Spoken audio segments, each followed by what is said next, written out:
Hörmətli cənab prezident və Azərbaycanın nümayəndə heyəti, sizi Slovakiyada, Bratislavada qəbul etmək böyük şərəfdir. Slovakiyaya səfər etmək qərarınız bizi çox şərəfləndirdi.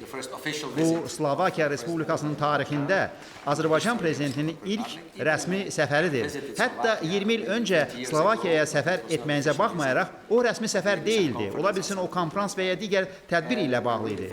Mən çox minnətdaram ki, siz hökumət üzvlərindən ibarət bu cür geniş tərkibli nümayəndə heyəti ilə gəlmişsiniz. Çünki fikrimizcə, bu səfər güclü siqnal verməlidir. Əlaqələrimiz sadəcə dostluq əlaqələri deyil. Onların hələ də böyük inkişaf potensialı var. Biz çox sahələri nəzərdən keçirəcəyik. Təkbətək görüşdə çox səmimi müzakirəyə görə həmçinin minnətdaram və həqiqətən yüksək dəyərləndirirəm. Ümidvaram ki, iki tərəfli nahar və Bratislava qəsrində dövlət ziyafəti zamanı bizim gündəliyə baxmaq üçün xeyli imkanımız olacaq. Bir daha qeyd edim ki, siz dostlarınız yanına gəlmişsiniz. Biz sizi, ölkənizi özümüzə dost hesab edirik. Çünki sizinlə dəfələrlə görüşmək imkanımız olub. Çox məmnunam ki, baş nazir qismində səfərim zamanı sizinlə görüşdüyüm vaxtda biz münasibətlərimizi gücləndirmək qərarına gəldik. Belə fikrə gəldik ki, Bakıda səfirliyimizi açsaq əla olar. Hökumət olaraq biz həmin qərarı qəbul etdik. Siz də eyni qərar qəbul etdiniz. Çox şadam ki, hazırda masa arxasında səfirlər də əyləşib. Biri Bratislavadan, digəri Bakıdan. Düşünürəm ki, bu addım çox faydalı oldu. Biz həmçinin ölkələrimiz arasında komissiyanı yaratmaq qərarına gəldik. Sonuncu iclas 2024-cü ildə keçirilib. Növbəti iclas 2026-cı ildə nəzərdə tutulur. Bir sözlə, işlər gedir. Əlbəttə, mən hökumət üzvlərinin çox saylı səfərlərini də qeyd etməliyəm. Tək prezident və baş nazirlərin səfərləri deyil, digər səfərlər də olub. Çox məmnunam ki, Müdafiə naziri səfərinin çox uğurla keçdiyini mənə bildirdi. O, həmçinin parada dəvət olundu. Mühüm milli gün qeyd edildi. O, mənə söylədi ki, onun sahəsi ilə bağlı əla görüşləri baş tutdu. Çünki onun özü çox fəal nazirdir. Potensial böyükdür. İqtisadiyyat naziri də buradadır. Bu, bizim üçün bu anda çox vacib mövzudur. Çünki enerji təchizatına gəldikdə Slovakiya hazırda çox ağır vəziyyətə düşüb. Görürük ki, uzun perspektivdə Azərbaycan hər variantının bir hissəsi ola bilər. Avropa İttifaqı Rusiya qazının Slovakiyaya idxalını tam qadağan etmək qərarına gəlib. Onlar bu qərarı 27 adından qəbul ediblər. Müddət çox qısadır. Şirkətlərimiz buradadır.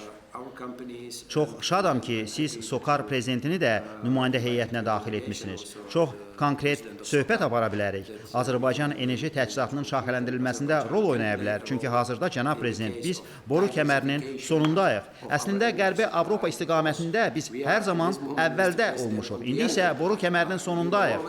Təsəvvür edə bilərsiniz, bu nəyə baha başa gəlir. Bir daha, cənab prezident, xoş gəlmişsiniz. Sizi burada qəbul etmək bizim üçün və bütün Slovak xalqı üçün böyük şərəfdir. Təşəkkür edirəm. Xoş sözlərə görə çox sağ olun, cənab prezident. Dəvətə və qonaqpərvərliyə görə minnətdaram. Çox şadam ki, biz Bratislavada görüşürük. İl öncə Bakıdakı görüşümüz xatirimdədir. COP29 konferansında iştirak etdiyinizə görə sizə bir daha öz təşəkkürümü bildirirəm. Sizinlə xeyli söhbət etmək imkanımız oldu. Siz baş nazir kimi səfərinizi və səfirliyin açılmasını xatırlatdınız. Əslində, biz ikimiz Slovakiya ilə Azərbaycan arasında münasibətlərin aktiv fazasını başladıq. Əlaqələr bugün artıq strateji tərəfdaşlıq səviyyəsinə yüksəlib. Ötən il biz əlaqələrimizi ən yüksək səviyyəyə qaldırmış strateji tərəfdaşlıq haqqında bəyannaməni imzaladıq. Həmçinin biz Baş nazirin müavini və Müdafiə naziri cənab Kalinyakın ötən ay hərbi paradımızda iştirak etdiyinə görə çox minnətdarıq. Biz bunu aramızda güclü dostluq əlaməti hesab edirik. Son illər ərzində münasibətlərimiz yüksək dərəcədə inkişaf edib və bir çox sahələri əhatə edir. Siz energetikanı qeyd etdiniz. Ötən il biz Slovakiyaya qaz təchizatına başladıq. İstənilən lazımi vaxtda davam etdirməyə hazırıq. Müdafiə və müdafiə sənayesi sahəsində əməkdaşlığımızın gələcəkdə böyük potensialı var. Artıq görülmüş işlər vacibdir, amma daha çox işlər də görülməlidir. Qarabağın yenidən qurulmasında fəal iştirak edən Slovak şirkətlərinə dəstəyinə görə minnətdarıq.